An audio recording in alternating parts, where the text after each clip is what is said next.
Artificial intelligence জগতের এক অভাবনীয় আবিষ্কার চ্যাট জিপিটি। তো আমি সেই চ্যাট জিপিটিকে জিজ্ঞেস করেছিলাম, চ্যাট জিপিটি মানেই জ্ঞানের ভাণ্ডার। তো সেই জ্ঞানের ভাণ্ডারকে আমি জিজ্ঞেস করেছিলাম, আচ্ছা সত্যি কি ছেলেরা বিয়ের পর বউকে ভয় পায়? তো তার উত্তরে সে কি বলল, চলুন শুনে নিই।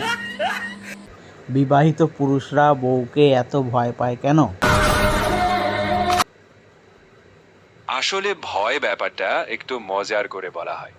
বাস্তবে বিয়ের পর স্বামী স্ত্রীর সম্পর্কটা পারস্পরিক শ্রদ্ধা, বোঝাপড়া আর সহযোগিতার হয়। মজায় বলা হয় কারণ অনেক সময় দাম্পত্য জীবনে ভারসাম্য রাখতে গিয়ে দুজনকেই কম্প্রোমাইজ করতে হয়, আর সেটা হাস্যরসের মাধ্যমে বোঝানো হয়। তাহলে কি আসলে পুরুষরা তার বউকে ভয় পায় না? ভয় নয়, বরং সেটা শ্রদ্ধা আর পারস্পরিক দায়িত্ববোধ। দাম্পত্য জীবনে দুজনেই একে অপরের ভালো চায়, আর সেই জন্য কখনো কখনো আপোস করতে হয়। হাসি ঠাট্টায় আমরা এটাকে ভয় বলে থাকি, কিন্তু বাস্তবে সেটা সম্মান আর ভালোবাসা।